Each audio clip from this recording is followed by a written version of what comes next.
Hello and welcome to the MCAD integration for VeSys 2.0 and CHS webinar. My name is Phil Davis. I am Product Marketing Manager for Mentor Graphics Integrated Electrical Systems Division, or IESD. Today I would like to tell you about Mechanical Computer Aided Design, or MCAD, and the benefits of integrating it with Electrical Computer Aided Design, or ECAD. Firstly, I will explain the file-based integrations available within VeSys 2.0, followed by an explanation of the advanced integrations available within CHS and the touch points with each of the tools.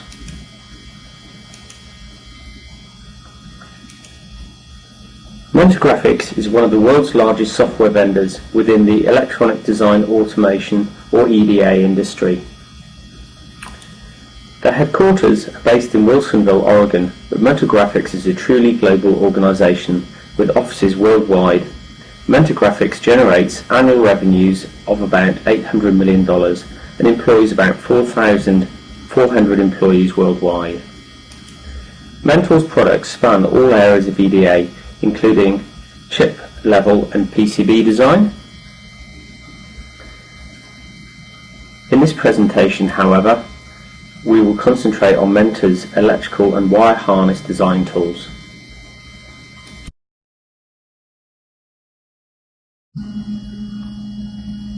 Mentor Graphics has two major product lines supporting electrical and wire harness design. CHS, which is targeted at large organizations making cars, trucks and aircraft, plus their suppliers. CHS provides a very high level of design automation. VeSys 2.0 is a much simpler product line than CHS, targeted at makers of specialty vehicles such as construction and agricultural equipment and emergency vehicles.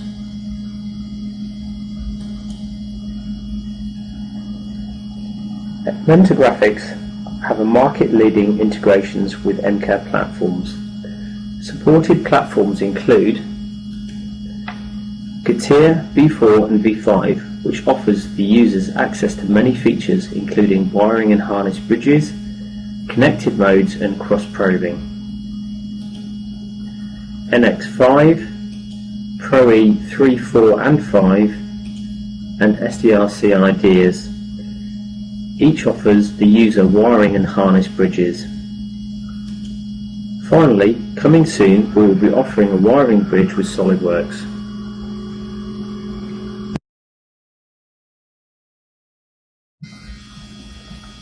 So, why should you integrate MCAD and ECAD?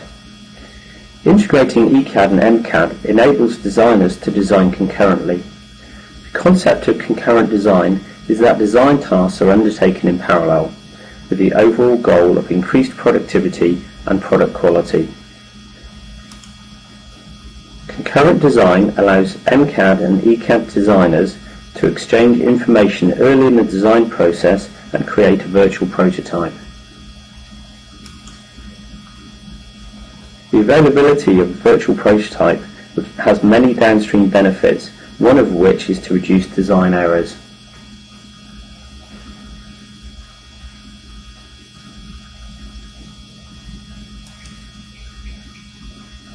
The cost of design changes increases as the product matures through the product development lifecycle. The ability to make changes early in the design cycle will ultimately save your company money.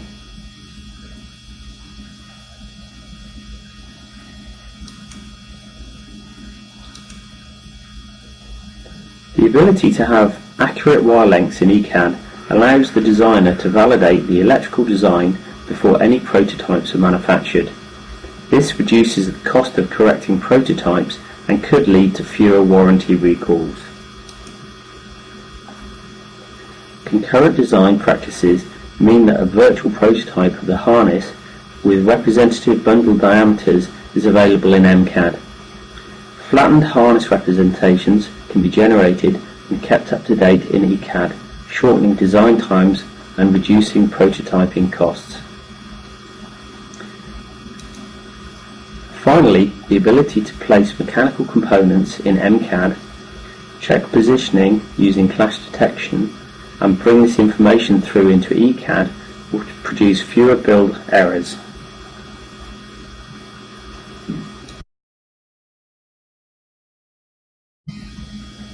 In VeSys 2.0, a file containing wiring information can be generated and saved to a convenient location. The file can then be imported into the MCAD package, where each of the wire lengths are updated with the physical length from the virtual prototype. A file can then be generated in MCAD which contains the wiring information together with the updated wire lengths. This can then be imported back into VeSys 2.0, where the information can be used within VeSys 2.0 analysis to accurately simulate the system performance and make changes where appropriate. In the past, if this type of work was attempted, it was a manual process which was time-consuming and error-prone. Now I'd like to show you the process of transferring files from VeSys 2.0 to MCAD to provide the wiring information and receive it back with the representative wire lengths.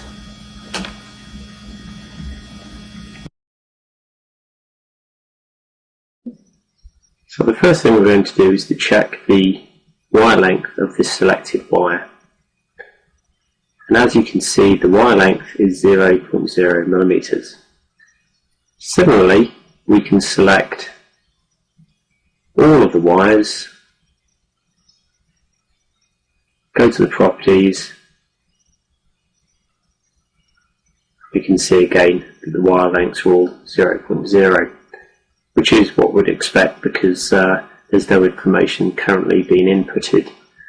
So the next job is to export the file, the IXF file, from VeSys 2.0. So if we go to Export, Export To, you can see that we have a series of file types that we can export, but it's the IXF for CATIA that we want to use.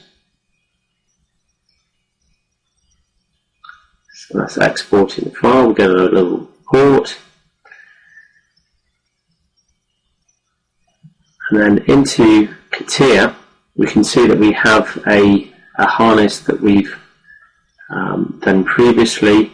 We have a geometric bundle with a series of bundles for that harness, and then the electrical bundle which is currently blank.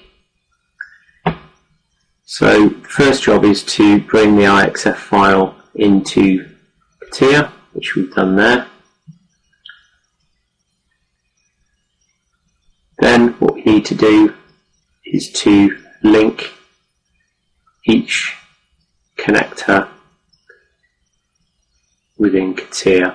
So most of these have been done, but we're going to do a couple just to illustrate. So we press link, and then we can select the component to link to. Okay, the next one here is C71483. We're going to link that one. And then, just to be slightly different, we're going to select splice SP2. And then we're going to, instead of linking that, we're going to place it onto the harness representation. So we select the splice from our catalog browser. You can see the splice there, and then we can offset that splice by a normal number and then close.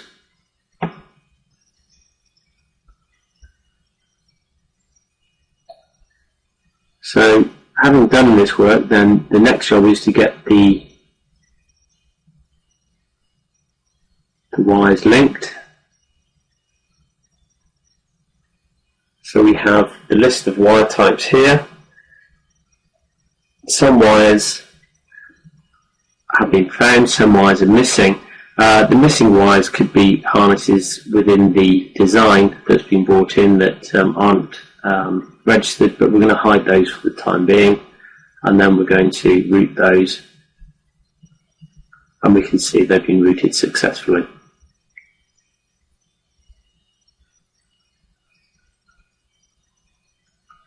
And there, within the electrical bundle, you can see the wires that we've just routed.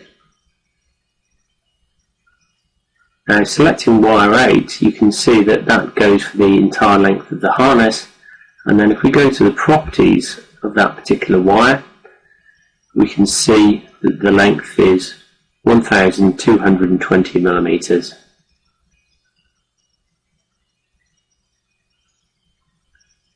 Next job